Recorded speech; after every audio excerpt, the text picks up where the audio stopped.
ఆరాధించువారు ఆత్మతోనూ సత్యముతోనూ ఆరాధింపవలెననెను. మరి ఒక భాగం కూడా చదువుకుందాం. అపోస్తలుడైన పౌలు కొరింథీయులకు రాసిన మొదటి పత్రిక 5వ అధ్యాయము 7వ వచనమును అందరం కూడా కలిసి చదువుకుందాం. కొరింథీయులకు రాసిన మొదటి పత్రిక 5వ అధ్యాయము 7వ వచనమును అందరం కూడా కలిసి చదువుకుందాం. మీరు పులిపిండి లేని వారు గనుక క్రొత్త ముద్ద అవుటకై ఆ పాతదైన పులిపిండిని తీసి పారవేయుడి. ఇంతేకాక క్రీస్తు అను మన పస్కా పశువు వధింపబడెను. నేను చెప్తాను, ఆ మాటలు నా వెంబడి చెప్పండి. క్రీస్తు అను మన పస్కా పశువు వధింపబడెను. సహాయం కొరకు ప్రార్థనలో ప్రభువు వైపు చూద్దాం. దయచేసి మోకరించగలిగిన వారందరూ కూడా మోకరించండి.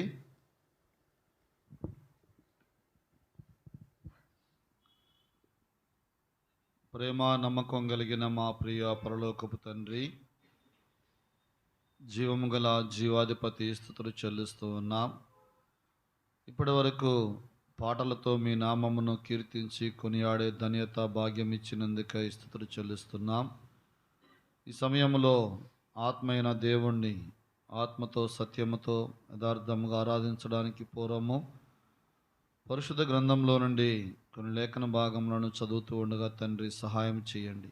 వాక్యం మీది, మీ ప్రజలం గనుక మీరే మీ వాక్యము ద్వారా మాతో మాట్లాడి ఆరాధించున్నట్లుగా మా హృదయాలను ప్రేరేపించమని మీ పాదములపై సాగిలా పడుతూ ఉన్నాం.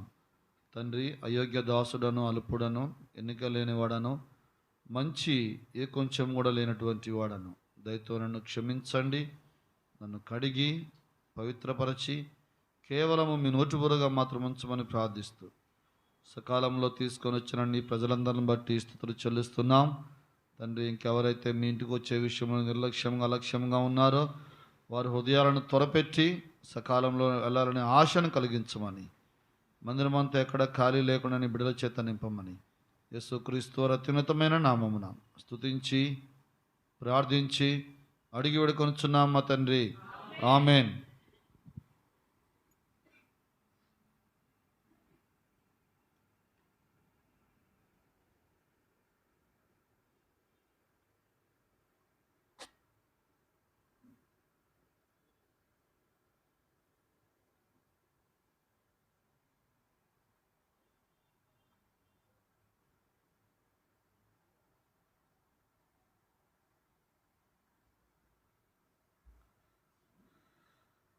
క్రీస్తు అను మన పస్కా పశువు వధింపబడెను.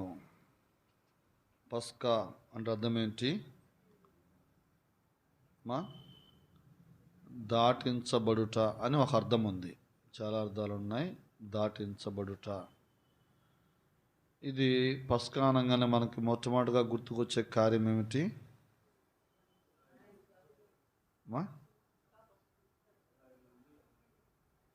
ఐగుప్తులో ఇశ్రాయేలీయుల యొక్క విడుదల, విమోచన కదా. చూడండి, నిర్గమాకాండము 12వ అధ్యాయము 3వ వచనము.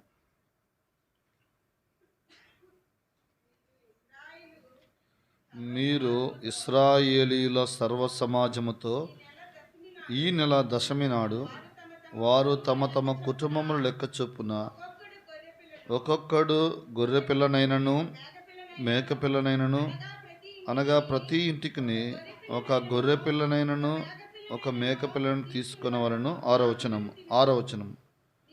నిర్దోషమైన ఏడాది మగపిల్లను తీసుకునవలను. గొర్రెలనైనను మేకలైన దాన్ని తీసుకునవచ్చును. ఈ నెల 14వ దినం వరకు మీరు దాన్ని ఉంచుకునవలను. తరువాత ఇశ్రాయేలీయుల సమాజ పౌరందరూ తమ తమ కూటములలో సాయంకాలం ముందు దానిని చంపి దాని రక్తము కొంచెం తీసి తాము దాన్ని తిని ఇండ్ల ద్వారబంధపు 2 నిలువుకమ్ముల మీదను పైకమ్ము మీదను చల్లి. ఎందుకు ఈ విధముగా దేవుడు వారికి ఆజ్ఞాపించినాడంటే, ఇశ్రాయేలీలను ఐగుప్తు యొక్క బానిసత్వంలో నుంచి విడిపించడానికి చివరి ఘట్టంలోనికి తీసుకొని వచ్చినాడు దేవుడు. దీనికన్నా ముందు 9 ఆశ్చర్య కార్యములు చేశాడు. ఇది 10వ ఆశ్చర్య అద్భుత కార్యము. గత కార్యములన్నిటిని కూడా సృష్టి పైన, లేకపోతే జంతువుల పైన, లేకపోతే పంట పైన ఇలా చూయిస్తూ వచ్చినాడు. ఇది మాత్రము నేరుగా మనుషుల పైన చూయించినాడు. ఏమిటి? ఐగుప్తులో ఉన్నటువంటి ప్రతి తొలిచూలి సంతానమును హతము చేస్తానన్నాడు. దాని నుండి తప్పించుకోవాలంటే ఏ ఇంటిలో అయితే ఇశ్రాయేలీలు నివసిస్తున్నారో ఆ ఇల్లు గుర్తుపట్టడానికి ఆ ద్వారబంధపు 2 నిలువు కమ్ముల మీద, పైన అడ్డకమ్మి మీద రక్తమును ప్రోక్షించమని చెప్పినాడు. ఆ సందర్భములో వారికి పస్కా పశువు అనగా వధించబడినటువంటి ఆ యొక్క ఏడాది నిర్దోషమైన మేకపిల్లను కానీ గొర్రె పిల్లను కానీ వధించిన తర్వాత దాని రక్తమును, దేని రక్తమునైతే ద్వారబంధపు కమ్ముల మీద పూసినారో ఆ పశువుకు ఒక పేరు పెట్టినాడు. ఏమని? పస్కా బలి పశువు అని. అనగా ఇశ్రాయేలులకు విమోచనకు గుర్తుగా ఉంది. చూడండి 12వ వచనము, 11వ వచనం. మీరు దానిని తెలవలసిన విధమేదనగా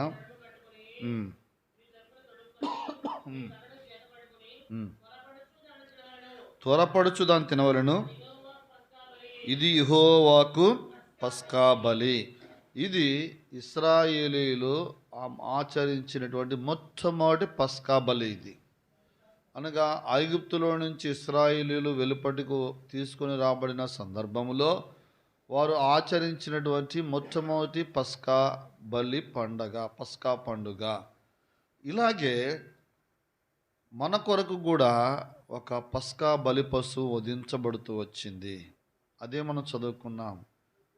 చదవండి. మనం చదువుకున్నా కానీ చదవండి. క్రీస్తు అను మన పస్కా పశువు వధింపబడెను. ఇశ్రాయేలు కొరకు వధించబడినటువంటి పస్కా పశువు ఏమిటి? నిర్దోషమైన ఒక మగది గొర్రెపిల్ల కానీ, ఏడాదిది మేకపిల్ల కానీ. కానీ మన కొరకు వధింపబడిన పస్కా బలి పశువు ఏమిటి? ప్రభువైన యేసుక్రీస్తు వారు. అందుకొరకే భక్తుడైనటువంటి యోహానుకు దేవుడు అనుగ్రహించిన ప్రత్యక్షతలో చూడండి, ప్రకటన గ్రంథము 5వ అధ్యాయము 6వ వచనము. మరియు సింహాసనమునకును ఆ 4 జీవులకును పెద్దలకును మధ్యను వధింపబడినట్లుండిన గొర్రె పిల్ల నిలిచియుండుట సూచిత. 7వ వచనము. ఒక నిమిషం. 9వ వచనం. ఆ పెద్దలు నీవు వధింపబడిన వాడవై నీ రక్తమిచ్చి ప్రతి వంశములోను, ఆయా భాషలో మాట్లాడు వారిలోను, ప్రతి ప్రజలోను, ప్రతి జనములోను దేవుని కొరకు మనుషులను కొని. 12వ వచనము. వారు వధింపబడిన గొర్రెపిల్ల శక్తియు ఐశ్వర్యమును మహిమయు స్తోత్రమును పొందనర్హుడని గొప్ప స్వరముతో చెప్పుచుండిరి. ఇక్కడ మనం చూసినట్లయితే ఇక్కడ గొర్రెపిల్ల వధించబడుతూ వచ్చింది. దేని కొరకు వధించబడుతూ వచ్చింది? దేని కొరకు? నీవు వధింపబడిన వాడమై నీ రక్తం ఇచ్చి ప్రతి వంశములోను, ఆయా భాషలో మాట్లాడు వారిలోను, ప్రతి ప్రజలోను, ప్రతి జనం దేవుని కొరకు మనుషులను కొని. ఇశ్రాయేళ్ల కొరకు వధించబడినటువంటి పస్కా పశువు కేవలము ఇశ్రాయేలీయుల యొక్క విమోచన కొరకు మాత్రమే వధించబడుతూ వచ్చింది. అది ఒక ఏడాది నిర్దోషమైన గొర్రెపిల్ల కానీ మేకపిల్ల కానీ. కానీ సర్వలోక మానవాళి యొక్క విమోచన కొరకు వధించబడుతూ వచ్చినటువంటి పస్కా బలి పశువు అయినటువంటి ప్రభువైన యేసుక్రీస్తు వారు ప్రతి జనమును విమోచించినాడు. ఇశ్రాయేలు మాత్రమే కాదు, ప్రతి జనమును విమోచించినాడు. దాని కొరకు ఆయన తన రక్తాన్ని చిందించినాడు. తన రక్తాన్ని చిందించినాడు. అందుకొరకే పౌలు కొరింథీయులకు రాస్తూ క్రీస్తు అను మన కోసము పస్కా బలి పశువు వధింపు, అనగా ఇశ్రాయేళ్ల కొరకు ఐగుప్తులో వధించబడినటువంటి ఏడాది నిర్దోషమైన గొర్రెపిల్ల కానీ మేకపిల్ల కానీ రక్తము ఇశ్రాయేళ్లకు విమోచనకు సాదృశ్యముగా ఉంటే, మన కొరకు ప్రపంచం యొక్క నడిబొడ్డున చిందించబడినటువంటి ఆ పరలోకపు గొర్రెపిల్లైనటువంటి యేసుక్రీస్తు ప్రభువారి యొక్క రక్తము సర్వలోక పాపుల యొక్క విమోచనకు సాదృశ్యముగా ఉంది. ఐగుప్తులో వధించబడినటువంటి ఆ పస్కా బలి పశువు యొక్క రక్తము కేవలము ఇశ్రాయేలును మాత్రమే ఐగుప్తులో నుంచి విడిపించింది. కానీ మన పస్కా బలి పశువు అయినటువంటి ప్రభువు యేసుక్రీస్తు వారి యొక్క రక్తము మన పక్షంగా ఏ కార్యమును చేసింది? కొన్ని తలంపులు చూసుకొని మనం ప్రభువుని ఆరాధించుట్లో కొనసాగిపోదాం. చూడండి, మొదటగా ఇదే ప్రకటన గ్రంథంలో 3వ అధ్యాయము 6వ వచనము. మనలను ప్రేమించుచు తన రక్తం వలన మన పాపముల నుండి మనలను విడిపించిన వానికి. ఈ రక్తం ఏం చేసిందంటే, మొట్టమొదటిగా మన పాపముల నుండి మనలను విడిపించిన వానికి. ఇశ్రాయేలుల కొరకు లేకపోతే ఐగుప్తులో వధించబడినటువంటి పస్కా బలి పశువు యొక్క రక్తము ఇశ్రాయేలీలను ఐగుప్తు యొక్క బానిసత్వం నుంచి విమోచించింది, లేకపోతే ఆ సంహారం చేసే దూత యొక్క బారి నుంచి వారిని కాపాడింది. కానీ మన కొరకు వధించబడినటువంటి పస్కా బలి పశువు అయినటువంటి యేసుక్రీస్తు ప్రభువారి యొక్క రక్తము మనల్ని చేసింది, ప్రతి పాపము నుండి మనలను మోచించింది. చూడండి, పేతురు రాసిన 3వ పత్రిక 3వ అధ్యాయం 19వ వచనము. అమూల్యమైన రక్తము చేత, అనగా నిర్దోషమును నిష్కలంకమును గొర్రెపిల్ల వంటి క్రీస్తు రక్తము చేత మీరు విమోచింపబడుతారని మీరు ఎరుగుదురు గదా. చూడండి, ఇక్కడ మనల్ని విమోచించడానికి పైన మనం చూసినట్లయితే 18వ వచనం చదవండి. పితృపారంపర్యమైన మీ వ్యర్థ ప్రవర్తనను విడిచిపెట్టినట్లుగా వెండి బంగారముల వంటి క్షయ వస్తువుల చేత మీరు విమోచింపబడలేదు, కానీ అమూల్యమైన రక్తము చేత, అనగా నిర్దోషమును నిష్కలంకమును గొర్రెపిల్ల వంటి క్రీస్తు రక్తము చేత విమోచింపబడుతారని మీరు ఎరుగుదురు కదా. ఎందుకు ఇక్కడ వెండి బంగారములని పదం ఉపయోగించినారంటే, ఆ దినములలో ధర్మశాస్త్ర ప్రకారముగా ఎవరైనా ఒకనికి దాసునిగా ఉంటే ఆ దాసుడు ఎవరికైనా మరి యొక్క యజమానికి కావాలి అంటే ఆ దాసునికి యొక్క యజమానునికి వెండి క్రయముగా చెల్లించి ఆ దాసుని విడిపించుకొని తీసుకొని రావాలా. అది ధర్మశాస్త్ర ప్రకారం నియమము. పాపమునకు దాసులమైనటువంటి మనలను విమోచించడానికి ప్రభువు యేసుక్రీస్తు వారు వెండిని బంగారమును కాదు క్రయముగా చెల్లించింది. ఏం చెల్లించినాడు? తన రక్తమునే చిందించినాడు. అందుకొరకే చూడండి, మత్తయి సువార్త 26వ అధ్యాయం 28వ వచనము.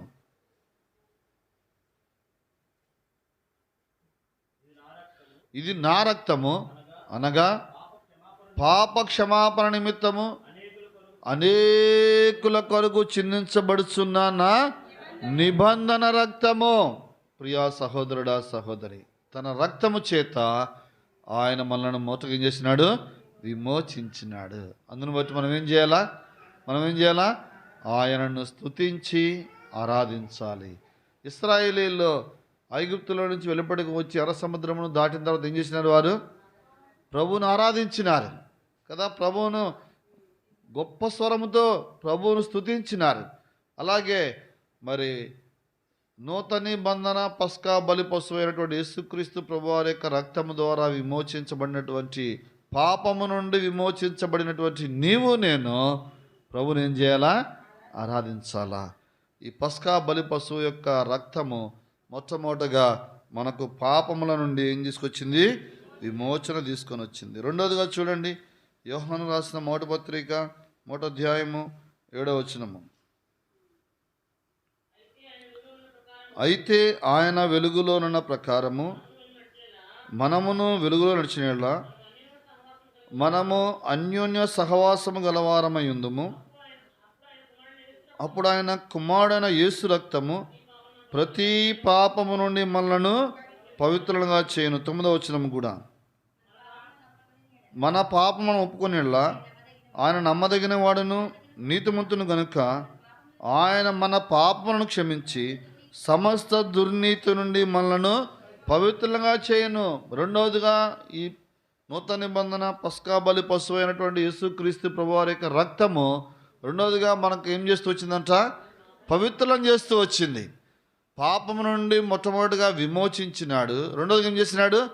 పవిత్రులను చేసినాడు, మనలను శుద్ధీకరించినాడు కదా. చూడండి, తీతుకు రాసినటువంటి పత్రిక 2వ అధ్యాయము 14వ వచనము,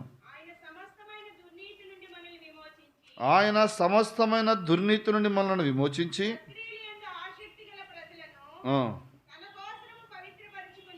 తన కోసరము పవిత్రపరుచుకొని తన సొత్తుగా చేసుకున్నటకు తను తానే మన కొరకు అర్పించుకొనెను. మనలను పవిత్రపరచడానికి, తన రక్తమును చిందించడానికి ప్రభు ఏం చేసినాడు? తను తానే సిలువలో అర్పించుకుంటూ వచ్చినాడు కదా. నేను చాలా సందర్భాల్లో, మరి ఇక్కడ చెప్పినా లేదో గుర్తులేదు కానీ, ఆరాధన కొరకు ఒక వర్తమానం చెప్తాను. ప్రభుచితమైతే తర్వాత దినాలు చెప్పుకుందాము. యోహాను సువార్త 19వ అధ్యాయము 16వ వచనం, అప్పుడు సిలువ వేయబడుటకై అతడాయనను వారికి అప్పగించెను. ఇక్కడ ముగ్గురు మనుషులు ఉన్నారు. మొట్టమొదటిగా ఎవరు? అతడాయనను, అతడు, ఆయన, వారికి. ఎవరి ముగ్గురు? అతడు అంటే పిలాతు, ఆయన అంటే యేసుక్రీస్తు ప్రభు, వారికి అంటే యూదులకు. అసలు యేసుక్రీస్తు ప్రభువుని యూదులకు సిలువడానికి అప్పగించడానికి ఈ పిలాతు అనేవాడు ఎవడు కదా. ప్రభు ఏం చెప్పినాడు తన మాటల్లోనే? నా అంతటా నేనే నా ప్రాణమును పెట్టుచు అనగా తన్ను తానే అర్పించుకుంటూ వచ్చినాడు. ఎవరును ఆయన ప్రాణమును తీసుకొనలేరు, ఎవరును ఆయనకి శిక్ష విధింపలేరు, ఎవరును ఆయనకి తీర్పు తీర్చలేరు, ఎవరును ఆయనను అప్పగించలేరు. ఆయన తను తానే అర్పించుకుంటూ వచ్చినాడు. చూడండి, ఎఫెసీయులకు రాసిన పత్రిక 5వ అధ్యాయము 25-27 వచ్చిన కలిసి ఉంటుంది. అందులో అటువలే క్రీస్తు కూడా సంఘమును ప్రేమించి అది కలంకమైనను ముడతైనను అటు మరి ఏదైనా లేక పరిశుద్ధమైనది గాను నిర్దోషమైనది గాను మహిమగల సంఘము గాను ఆయన తన ఎదుట నిలబెట్టుకునవాలని వాక్యముతో దాన్ని పవిత్రపరిచి పరిశుద్ధపరచుడికై దాని కొరకు తను తాను అప్పగించుకొనెను కదా. ప్రియ సహోదరుడా, సహోదరి, మొట్టమొదటిగా మనలను పాపము నుండి, శాపము నుండి, నిత్య నరకము నుండి మనల్ని విమోచించడానికి తన రక్తమును చిందించినాడు. రెండవదిగా మనలను కడిగి పవిత్రపరచడానికి తన రక్తమును చిందించినాడు. అనగా తన రక్తము ద్వారా మొట్టమొదటిగా విమోచన, రెండవగా తన రక్తం ద్వారా పవిత్రత, పరిశుద్ధముగా చేయబడతాం కదా. యాక్చువల్గా మన యొక్క పాపములు, దోషములు ఎట్లాంటివంట? ఇర్మియా గ్రంథము 2వ అధ్యాయం 22వ వచనము,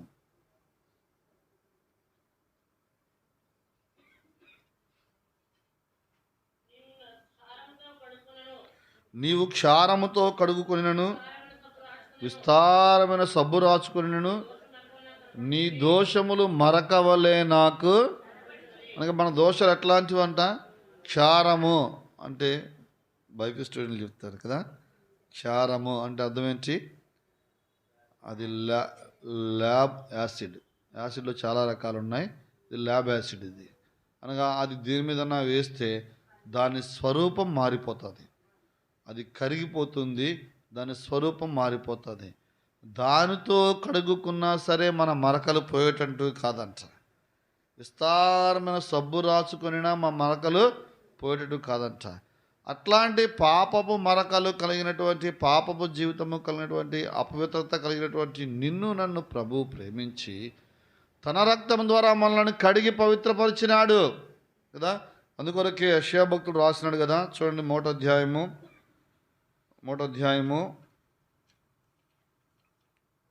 17వ వచనమా 18 వచనం.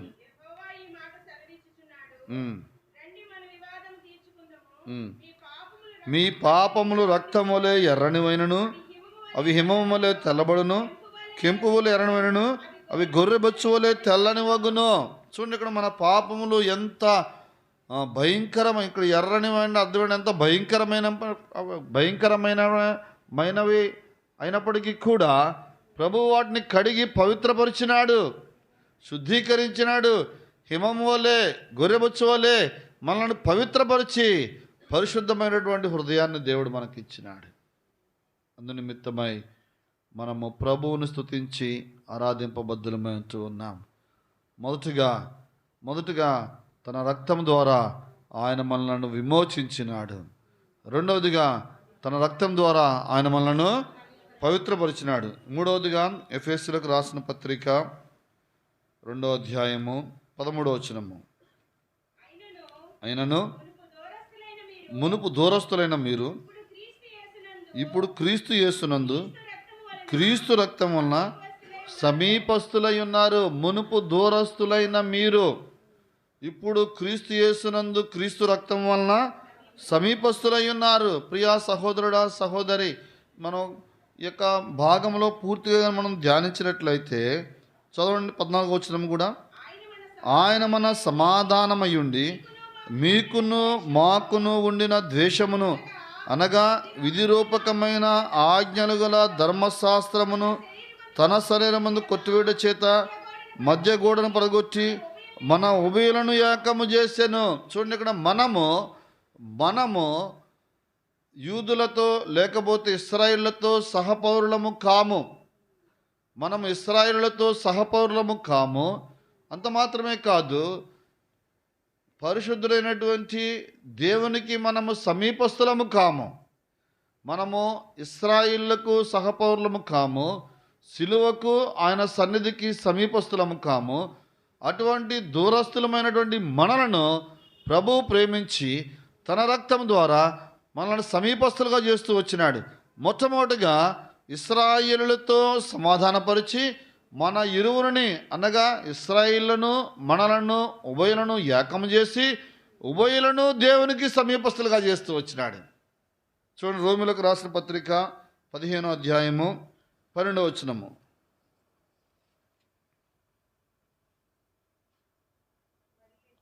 మరి యెషయా ఇలాగూ సెలవిస్తున్నాడు, యెషయిలో నుండి వేరు చిగురు అనగా అన్యజనుల నిలుటకు లేచువాడు వచ్చును, ఆయన యందు అన్యజనులు నిరీక్షణ ఉంచుదురు.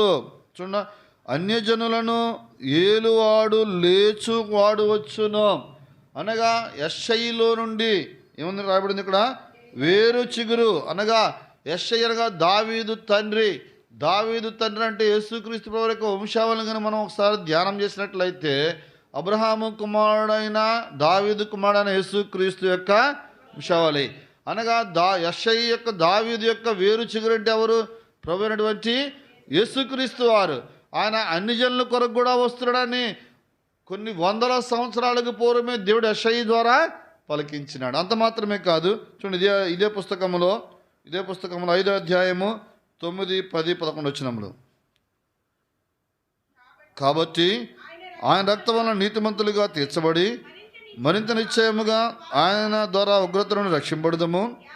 ఎలయనగా శత్రువులమై ఉండగా ఆయన కుమారుని మరణము ద్వారా మనము దేవునితో సమాధానపరచబడిన వారమై ఆయన జీవించడం చేత మనిశ్చయంగా రక్షింపబడదము.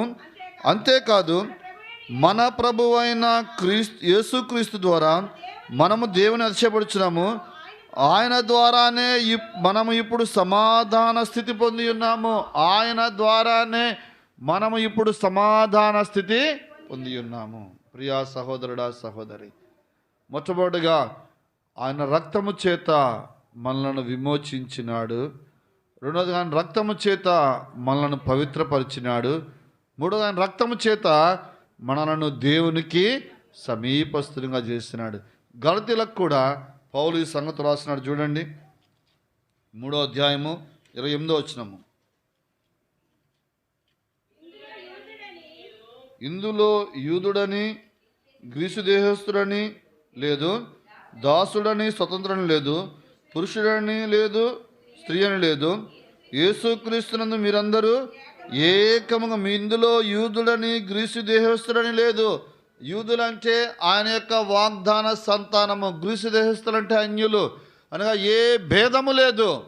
యేసుక్రీస్తు ప్రభు యొక్క శిలువ రక్తం ద్వారా ఈ లోకములో ఉన్నటువంటి సకల జాతుల వారిని యేసుక్రీస్తు ప్రభు యొక్క రక్తం ద్వారా దేవునికి సమీపస్తులుగా చేసినాడు. ప్రియా సహోదరుడా, సహోదరి, ఒకప్పుడైతే మన స్థితి ఏమిటి? ఎఫెసీ రాసిన పత్రిక 2వ అధ్యాయము 11వ వచనము. కాబట్టి మునుపు శరీర విషయంలో అన్ని జనులై ఉండి, శరీరమందు చేతితో చేయబడిన సున్నతి గలవారు అనబడిన వారి చేత, సున్నతి లేనివారు అనబడిన మీరు ఆ కాలమందు ఇశ్రాయేలుతో సహపౌరులు కాక పరదేశులను, వాగ్దాన నిబంధన లేని పరజనులను, నిరీక్షణ లేని వారును, లోకమందు దేవుడు లేని వారినై ఉండి క్రీస్తుకు దూరస్తులై ఉంటిరి అని మీరు జ్ఞాపకం. చూడండి, ఇక్కడ వాగ్దాన నిబంధన లేని వారము, నిరీక్షణ లేని వారము, పరదేశులము, పరజనము, ఇశ్రాయేలులకు సహపౌరులము కాము, క్రీస్తుకు ఆయన శిలువకు దూరస్తులము. అట్లాంటి స్థితిలో ఉన్నటువంటి మనలను ప్రభువు ప్రేమించి తన రక్తము ద్వారా ఆయన శిలువకు, తండ్రి అయిన దేవునికి, ఆయన సన్నిధికి మనల్ని ఏం చేసినాడు? సమీపస్తులుగా చేసినాడు. ప్రియా సహోదరుడా, సహోదరి, ఇశ్రాయేలీలో కొరకు వధించబడినటువంటి పస్కా బలి పశువు ఐగుప్తు యొక్క బానిసత్వము నుంచి వారిని విడిపించి తీసుకొని వచ్చిన దానికి వారు దేవునిని ఎంతగానో స్తుతించి ఆరాధించినారు. అలాగే మన కొరకు వధించబడినటువంటి పస్కా బలి పశువు అయినటువంటి ప్రభువైన యేసుక్రీస్తు వారి యొక్క రక్తము మనలను విమోచించింది, మనలను కడిగి పవిత్రపరిచింది, మనలను దేవునికి సమీపస్తులనుగా చేస్తూ వచ్చింది. దాని కొరకు ఆయన చెల్లించిన క్రయము కలువరి శిలువలో నూతన నిబంధన పస్కా బలి పశువుగా ప్రభువైన యేసుక్రీస్తు వారు నీ కొరకై, నా కొరకై ఆయన వధించబడుతూ వచ్చినాడు. తను అప్పగించుకుంటూ వచ్చినాడు.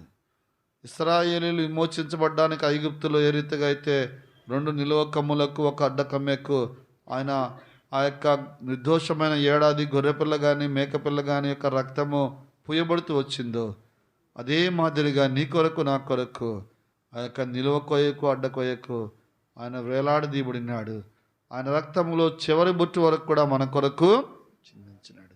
చివరన సైనికులు ఆయన పొడిస్తే ఆయన శరీరంలోంచి ఏమొచ్చిందంట? నీరు వచ్చింది. నీరు ఎప్పుడు వస్తుంది? రక్తం అంతా అయిపోయిన తర్వాత నీరు వచ్చింది.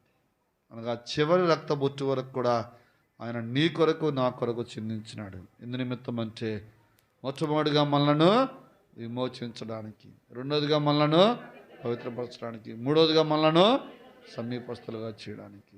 ఈ అనుభవంలోనికి వచ్చిన వారమై, ఈ అనుభవమును సంపూర్ణముగా గ్రహించిన వారమై మనం ఉదయకాల సమయంలో ప్రభువును స్తుతించి ఆరాధింపబద్ధులమై ఉంటూ ఉన్నాం. ప్రియా సహోదరుడా, సహోదరి, ఇంకా ఇక్కడ కూర్చున్న వారిలో ఎవరైనా క్రీస్తు రక్తము చేత విమోచింపబడి పవిత్రపరచబడి తండ్రి అయిన దేవునికి సమీపస్తునిగా చేయబడిన అనుభవముని జీవితంలో లేకపోతే ఇప్పుడైనా ప్రభువుని అడుగు. ప్రభువా, నా కొరకై నీవు చిందించిన రక్తము చేత నన్ను విమోచించినావు, నన్ను కడిగి పవిత్రపరుస్తానన్నావు, నన్ను తండ్రి అయిన దేవునికి సమీపస్తునిగా చేస్తానన్నావు కనుక నేను నీ రక్త ప్రోక్షణకు వస్తున్నాను. నన్ను కడుగు, నన్ను పవిత్రపరచు, నన్ను సమీపస్తునిగా చేయి అని ఒక్క మాట నువ్వు ప్రార్థన చేస్తే చాలు. కృపగల దేవుడు, దయగల దేవుడు నీకు కూడా ఆ భాగ్యం అనుగ్రహించేవాడుగా ఉంటాడు. ఆయన చేత విమోచింపబడి పవిత్రపరచబడి సమీపస్తులంగా చేయబడిన అనుభవం ఉన్నటువంటి నీవు నేను ప్రభు మన ఎడల చేసినటువంటి గొప్ప కార్యమును తలబోసుకుంటూ నూతన నిబంధన పస్కా బలి పశువు అయినటువంటి ప్రభువైన యేసుక్రీస్తు వారి యొక్క నామమున తండ్రి అయిన దేవుణ్ణి స్తుతించి ఆరాధింపబద్దులమే ఉన్నాం. ఈ తలంపులతో ఆరాధించడానికి